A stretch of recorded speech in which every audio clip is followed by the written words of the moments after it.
গত দুদিন আমার আর আপনার একটি জায়গাতে দেখা হয়েছে, সেটি হচ্ছে যে যখন বিদ্যুতের দাম বৃদ্ধি বলবো নাকি সমন্বয়ে বলবো সেটি নিয়ে পরে আলোচনা, কিন্তু একটি গণশুনানি হয়েছে এবং সেখানে আপনার কথা আমি শুনছিলাম। এবং যখনই আমরা এই আলোচনাটি করছি হঠাৎ করেই জানতে পারলাম গতকালকে যে দেশে রেকর্ড বিদ্যুৎ উৎপাদন হয়েছে 17,000 মেগাওয়াটের কাছাকাছি, এবং যেটি আমি শুরুতেই বলছিলাম যে তারপরও দেশে বিদ্যুতের এক ধরনের সংকট তো আছেই।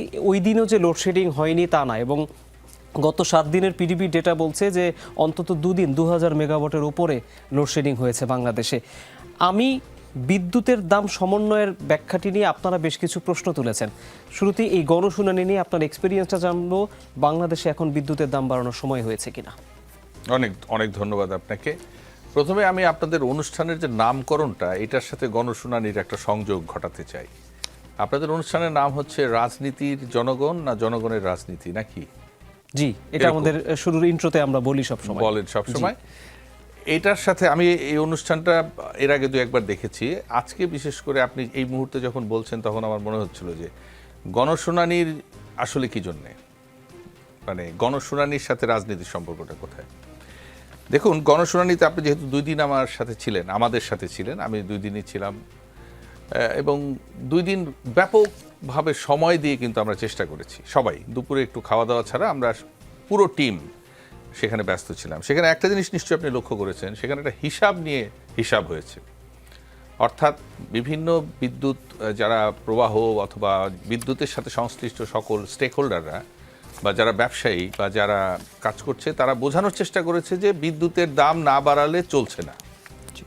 সবার মাথার মধ্যে কিন্তু এই একটা ব্যাপার ছিল, যে কারণে আপনি উপস্থাপনার শুরুতেই দ্বিধান্বিত যে এটা কি মূল্য সমন্বয় বলবো না বৃদ্ধি বলবো। তার মানে আপনার মাইন্ডসেটে কিন্তু একটা সেন্সর বসানো হয়ে গেছে যে বিদ্যুতের জন্য গণশুনানি মানেই হচ্ছে দাম বাড়াতে হবে। এক ধরনের ফোবিয়া মানুষের মধ্যে কাজ করে। তো এই যে একটা জায়গা, সেই জায়গাটায় আপনি যখন বারবার খেয়াল করবেন, নানা জায়গা থেকে ভোক্তাদের থেকে বা সাধারণ মানুষের পক্ষ থেকে আমাদের প্রস্তাবনাগুলো ছিল যে দাম তো কমানোর সুযোগ আছে, সেই কমানোর সুযোগগুলো আমরা খুঁজে বেড়াচ্ছিলাম, আর অপর পক্ষ তারা বাড়ানোর সুযোগগুলো বের করার চেষ্টা করছিল। এই তো মূল যুদ্ধটা, এবং ওটাই গণশুনানি। এবার আসেন, অপর পক্ষ কারা? রাষ্ট্র। একটা রাষ্ট্রে কিছু মনোপলি থাকতে হয়, যেমন বিদ্যুৎ। সাংবিধানিক অধিকারের কারণেই কিন্তু এগুলোকে রক্ষা করতে হয়, কারণ এই জিনিসগুলো যদি ব্যবসায়ীদের হাতে চলে যায় তাহলে সাধারণ মানুষ যে কোনো সময় বিপদে পড়তে পারে, কারণ ব্যবসায়ীদের কাজ হচ্ছে মুনাফাকে মাথায় রেখে কাজ করা। এখন সরকারের যে মনোপলিগুলো আছে, এর মধ্যে বিদ্যুৎ বা জ্বালানি একটা অন্যতম জায়গা। তো সেই জায়গাটায় সরকার সাথে সংশ্লিষ্ট যারা, তাদের দুটো প্যারাডক্সিক্যাল ব্যাপার আছে। একটা হচ্ছে ভর্তুকি, আর একটা হচ্ছে যে দাম না বাড়ালে চলছে না, সেজন্য বিশ্ববাজার, বিশ্ব অর্থনীতি, নানা কথাবার্তা হচ্ছে। কিন্তু খেয়াল করে দেখবেন, বা আমিও আপনার মাধ্যমে বলতে চাই, যে সেখানে সবচেয়ে যেটা গুরুত্বপূর্ণ বিষয়, যে রাষ্ট্রের যে প্রতিষ্ঠানগুলো সেগুলো মুনাফা করার জন্যে উঠে পড়ে লেগেছে। আমাদের কাজ ছিল রাষ্ট্র যেন মুনাফাখোর না হয়, কারণ রাষ্ট্র যদি মুনাফাখোর হয়ে যায় তাহলে রাষ্ট্রের মনোপলির যেটাকে আমরা বলি একটা রাষ্ট্রের মানুষকে সহযোগিতা করার জন্যে, তাদেরকে টিকিয়ে রাখার জন্যে, বিশেষ করে দরিদ্র মানুষ বিভিন্ন, তার আর পাশে তো কেউ রইল না। রাষ্ট্র তো মানুষের, সব মানুষের জন্য, রাষ্ট্র তো শুধু বড়লোকের জন্য না। একটা রাষ্ট্র ব্যবস্থায় যারা সরকারে থাকেন, সরকারকে কিন্তু জনমানুষের কাছে যেতে হলে সরকারের যে ব্যবসা প্রতিষ্ঠানগুলো আছে সেগুলো আসলে কস্ট টু কস্ট হওয়া উচিত, অর্থাৎ কস্ট প্লাস না। এখন রাষ্ট্রীয় প্রতিষ্ঠানগুলো যখন মুনাফা করার জন্যে মরিয়া হয়ে ওঠে, তখন কিন্তু ভোক্তা বলি, সাধারণ মানুষের বলি, এরকম দুর্গতিতে পড়তেই হতে পারে। আর বিদ্যুতের দাম বাড়ানোর ক্ষেত্রে বিদ্যুৎ তো ভর্তুকিতেই চলে, আবার ভর্তুকির টাকাটাও কিন্তু জনগণের কাছ থেকে আসে, ট্যাক্সের টাকা হোক বা যে কোনোভাবেই আসুক। একটা জিনিস তো ঠিক, এই দেশে কিন্তু একজন ভিক্ষুকও কোনো না কোনোভাবে পরোক্ষ করের মধ্য দিয়ে, ভ্যাট দিয়ে হলেও তাকে কিছু কিনতে হয়। অর্থাৎ করের বাইরে কিন্তু এদেশে কেউ নেই, সেটা হয়তো প্রত্যক্ষ কর না, পরোক্ষ কর আছে। তো সেই বিবেচনায় ভর্তুকিটাও কিন্তু জনগণের টাকাই। তো রাষ্ট্র কি করে? এগুলোকে নিয়ন্ত্রণ করে, অর্গানাইজ করে, যেন রাষ্ট্র কোনো বিপদে না পড়ে, মানুষ যেন কোনো বিপদে না পড়ে। তো সেই জায়গাটায় বিদ্যুতের দাম বাড়ানোর প্রস্তাবনার সময় এখন নানা কারণেই ভালো সময় নয়। কারণ কি? কারণ অনেকগুলো আছে। আপনি দেখুন, এই যে এখন ইনফ্লেশন নিয়ে যখন আমরা কথা বলি, এখন এই যে পে স্কেল বাড়া নিয়ে কথা হচ্ছে, আজকেই প্রথম আলোতে আরও দু একটা পত্রিকা আমরা দেখেছি, আপনারও নিশ্চয়ই খেয়াল আছে, যে 15 বছরে 4 বার মানে 4 গুণ হয়েছে সরকারি কর্মকর্তা কর্মচারীদের বেতন। এখন সারা দেশের পপুলেশনের তুলনায় সরকারি কর্মকর্তা কর্মচারী শতকরা কত অংশ? একটা ছোট অংশ, কিন্তু তাদের বেতনটা যখন বেড়ে যায় তখন সারা দেশের সব মানুষই কিন্তু দাম বাড়িয়ে দেয়, এবং সেইটার প্রেশার কিন্তু সবার উপরে পড়ে।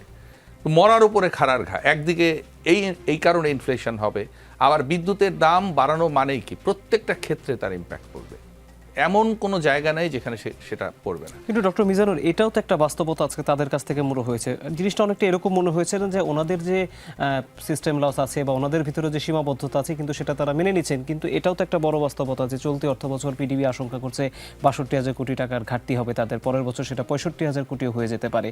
এই ঘাটতিগুলো তাহলে কিভাবে বাংলাদেশ এই সমাধান যে করবে? সিস্টেম লসের কথা বললেন না, আরো অনেক ধরনের লস আছে। সবচেয়ে বড় কথা, বিদ্যুৎ উৎপাদনের বহু জায়গায় লুণ্ঠনমূলক ব্যয় আছে। অর্থাৎ সেই ব্যয়গুলো, মানে ব্যাপারটা অনেকটা হয়েছে কি জানেন, মনে করেন আপনি কোনো একটা জিনিস কিনে ফেললেন, বা হয় না অনেক সময় আমরা বাজারে গিয়ে হিসাব না দিয়ে বাজার টাজার করিয়ে নিয়ে আসি ইচ্ছা মতো। কোনো একদিন মা বলল, বাবা বলল যে কি কি কিনে এনেছিস হিসাব দিত, তখন কিন্তু আমাদের অনেক সময় অনেক ভুয়া ভাউচার টাউচার জোগাড় করে হিসাবটা মিলিয়ে দিতে হয়। এই ক্ষেত্রটাতে কি হয়েছে? এই ক্ষেত্রটাতে হয়েছে যে যেখানে যেভাবে যার যত ইচ্ছা খরচ করেছে, কারণ খরচ করার মধ্য দিয়েই আসলে বিভিন্ন ধরনের অনৈতিক সুবিধা নিয়ে, খরচের মধ্য দিয়েই অনেকে অনেক ধরনের মানে ব্যক্তিগত মুনাফা, বা মুনাফা বলবো না এটাকে, অবৈধ আয়ের ব্যবস্থা করেছে। তো সেই জায়গাগুলো এখন পুষিয়ে নেওয়ার জন্য ভোক্তার উপর আসছে। প্রথম দায়িত্ব হচ্ছে যে এই ক্ষেত্রগুলোতে যে দুর্নীতি আছে সেইগুলোকে আবিষ্কার করা, এবং প্রত্যেকটা জায়গায় যদি দুর্নীতি চেক করা যায় তাহলে সেখান থেকে কিন্তু আপনি ঠিকই মানে দাম না বাড়িয়েও সমন্বয় করার সুযোগ আছে। কিন্তু আমাদের কাজ হচ্ছে কি, যত দাম বাড়ানো যাবে, যত খরচ বাড়ানো যাবে, সেই খরচের পার্সেন্টেজ অনুযায়ী আবার দুর্নীতির সুযোগ সেই পরিমাণে বেড়ে যাবে। তাহলে এইটা তো সেই সদিচ্ছার ব্যাপার। কারণ আমরা কিন্তু ভোক্তাদের পক্ষ থেকে প্রস্তাব দিয়েছি যে বিইআরসি যাদের রেগুলেট করছে তারা দাম কমানোর জন্য একটা শুনানি করুক না, আমরা যোগ বিয়োগ করে দেখিয়ে দেই। আজকে বা কালকে আপনারা দেখেছেন যে ম্যাথ যে অঙ্ক তারা উপস্থাপন করেছে, সেই অঙ্কের বহু জায়গায় আমরা ভুল ধরেছি। সবচেয়ে বড় ব্যাপার হচ্ছে যে এই বিদ্যুতের প্রতিষ্ঠানগুলো যখন বিইআরসিতে দেয়, টেকনিক্যাল কমিটি যখন সেগুলো রিভিউ করেছে, যদিও তারা সংযুক্ত, কিন্তু সেখানেও কিন্তু দেখবেন যে টেকনিক্যাল কমিটি বহু জায়গায় খরচ কমিয়ে দিয়েছে। এই খরচটা কি তারা কি কারণে বাড়িয়ে দিল, এরা কি কারণে কমাতে পারলো, সেটাও তো একটা বড় প্রশ্ন। তার মানে ওই খরচের হিসাব তারা যে দেখিয়েছে করেছে সেটা ঠিকভাবে করেনি। একটা বিষয় আমি একটু আপনার দৃষ্টি আকর্ষণ করতেই চাই, সেটি হচ্ছে যে আমরা বলছি যে আমাদের উৎপাদন সক্ষমতা আছে, ক্যাপাসিটি চার্জ বা ভাড়াভিত্তিক বিদ্যুৎ কেন্দ্রগুলোর ভাড়া নিয়ে অনেক প্রশ্ন। আজকে বিআরসি চেয়ারম্যানও বলেছেন যে প্রকল্প নেওয়ার আগে যেন এখন থেকে তাদেরকে আগে ইনফর্ম করা হয়, কিন্তু এই চার্জগুলো তো আমরা দিয়েই যাচ্ছি, এবং আমরা বলছি যে আগে তারা 40%-এর মতো মোট দেশের উৎপাদন করতে, এখন তারা 20 থেকে 25%-এর মতো করে। এই বিদ্যুৎ কেন্দ্রগুলো তো আসলে থেকেই যাচ্ছে, তার মানে ঘাটতি থেকেই যাচ্ছে, ভর্তুকি থেকেই যাচ্ছে। খুব সহজেই কি আসলে আপনি আমাদের বিদ্যুতের যে উৎপাদনের প্রক্রিয়া সেখানে বড় ধরনের কি বলবো সন্তুষ্টির জায়গা দেখেন? দেখুন, এখানে আরেকটা ঝামেলা কিন্তু আছে। যেমন আমরা লোডশেডিং এর কথা বলি, আপনি সাধারণভাবে দেখেন আমরা যে লোডশেডিংটা দেই, বহুবার আমরা বলার চেষ্টা করেছি যে প্ল্যান্ড লোডশেডিংয়ে যান। অর্থাৎ আপনি আপনার বাড়িতে কখন লোডশেডিং হবে আপনি তো জানেন না। হয়তো আপনি এসি চলছিল বা পাম্পটা চলছে, আপনি কারেন্ট চলে গেছে, ইলেকট্রিসিটি চলে গেছে, আপনি চলে গেলেন, কিন্তু রাতে ফিরে দেখলেন সবই আবার চলছে।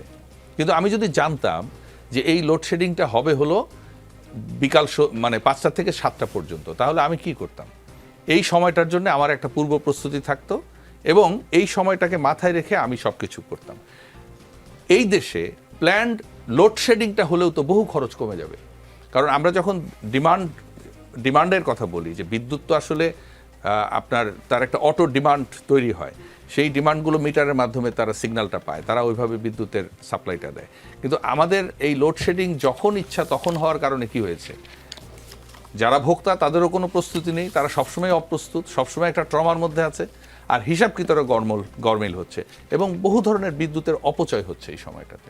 তো এটা একটা উদাহরণ দিচ্ছি। তার মানে হচ্ছে যে বিদ্যুতের অপচয় কমিয়ে, লুণ্ঠনমূলক ব্যয় কমিয়ে, সমন্বয়ের জায়গায় অনেক কিছু করবার আছে, কিন্তু আমাদের মাথায় তো সেটা নেই। আমাদের মাথায় কি আছে? দাম বাড়ানো একমাত্র সলিউশন, কিন্তু খরচ কমিয়েও যে দাম সমন্বয় করা যায় সেইটা তো মাথায় নেই।